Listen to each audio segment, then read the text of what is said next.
Sharp news में आपका स्वागत है। देखिए आज की टॉप हेडलाइन। के झुनझुनवाला आकाशा नाम की एयरलाइंस कंपनी लाएंगे, बेड़े में शामिल होंगे 70 प्लेन। शेयर बाजार के बिग बुल राकेश झुनझुनवाला जल्द ही नई एयरलाइंस कंपनी खोलने वाले हैं। मीडिया रिपोर्ट्स के मुताबिक वे नई एयरलाइंस वेंचर में 3.5 करोड़ डॉलर लगभग 260 करोड़ रुपए का निवेश कर सकते हैं। एयरलाइंस कंपनी में अगले 4 साल में 70 एयरक्राफ्ट को शामिल करने की बात सामने आ रही है। फोर्ब्स के मुताबिक झुनझुनवाला की नेट वर्थ 4.6 अरब डॉलर लगभग 34.21 हजार करोड़ रुपए है। रिपोर्ट्स के मुताबिक नई एयरलाइंस के पीछे भारत के ज़्यादा से ज़्यादा लोगों को हवाई यात्रा मुहैया कराने की मंशा है। झुनझुनवाला को कंपनी में 3.5 करोड़ डॉलर के निवेश पर 40% हिस्सेदारी मिलेगी। ब्लूमबर्ग को दिए इंटरव्यू में उन्होंने कहा, हमें अगले 15 दिन में एविएशन मिनिस्ट्री से नो ऑब्जेक्शन सर्टिफिकेट मिलने की उम्मीद है। स्पाइसजेट और जेट एयरवेज में हिस्सेदारी। रिपोर्ट के मुताबिक नई एयरलाइंस कंपनी का नाम आकाशा हो सकता है। नई एयरलाइंस कंपनी की टीम के साथ डेल्टा एयरलाइंस के पूर्व सीनियर एग्जीक्यूटिव भी शामिल होंगे। राकेश झुनझुनवाला ने बताया कि एयरलाइंस के बेड़े में शामिल होने वाले प्लेन की क्षमता 180 पैसेंजर तक की हो सकती है। झुनझुनवाला के पास स्पाइसजेट और grounded airlines company jet Airways में 1% की हिस्सेदारी है।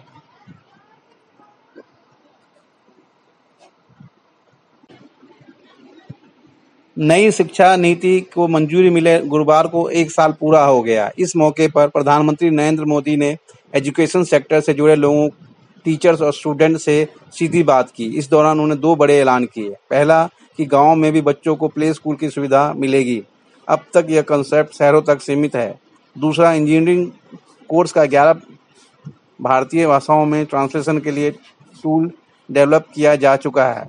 इससे इन भाषाओं के छात्रों को पढ़ाई में आसानी होगी।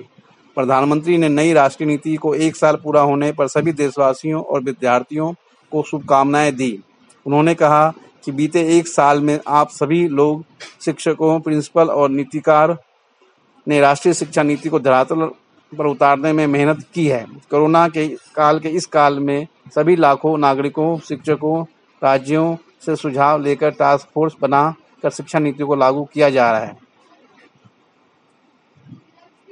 विद्या प्रवेश प्रोग्राम आज लॉन्च किया गया है। अब तक प्ले स्कूल का कंसेप्ट बड़े शहरों तक सीमित है। विद्या प्रवेश के जरिए गांव-गांव जाएगा। यह प्रोग्राम आने वाले समय में यूनिवर्सल प्रोग्राम के तौर पर लागू होगा। 1 साल में शिक्षा नीति को आधार बनाकर अनेक बड़े फैसले किए गए हैं। इस कड़ी में कई योजनाओं की शुरुआत का सौभाग्य मिला है। यह महत्वपूर्ण अवसर ऐसे समय में आया जब देश आज़ादी के 75 साल का महोत्सव मना रहा है। 15 अगस्त को हम आज़ादी के 75वें साल में प्रवेश करने जा रहे हैं।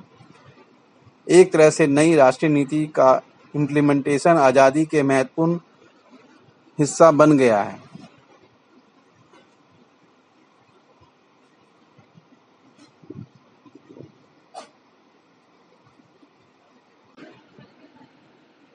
राजस्थान में बीमारी दूर करने के नाम पर अंधविश्वास का खेल जारी है। यहाँ इलाज के नाम पर भोपे मासूमों को डाम का दर्द दे रहे हैं। भीलवाड़ा जिले के कई ऐसे गांवों में मासूम हैं जो उन भूपों के अंधविश्वास का शिकार हो रहे हैं।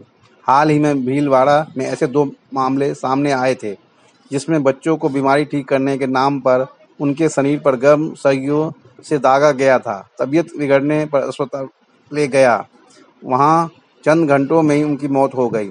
इस पर चौंकाने वाली जानकारी सामने आई है। भीलवाड़ा जिले के मांडल और करेड़ा समेत कई ऐसे गांव हैं जहां भोपे 1.5 साल की उम्र में ही मासूमों को डाम का दर्द दे रहे हैं।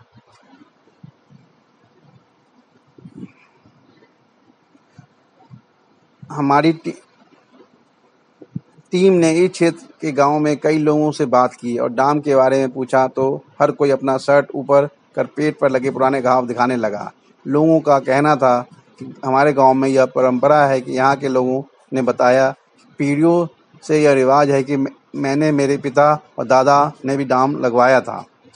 डाम को लेकर अभी इन लोगों में अंधविश्वास बरकरार है। यहाँ अलग अलग भोपों के नाम से कई लोगों ने मासूमों को डाम लगवाने के 50 से ज़्यादा ठिकाने खोल रखे हैं। यहाँ लोग अपने मासूम बच्चों को बीमारी होने पर उसे उपचार के लेकर आते हैं। सबसे बड़ी बात यह है कि प्रशासन के सामने मासूमों को डाम लगाने की घटना के बाद हरकत तो होती है, लेकिन इन भोपों के ठिकानों पर आज तक कभी भी नेस्ताभूत नहीं किया गया।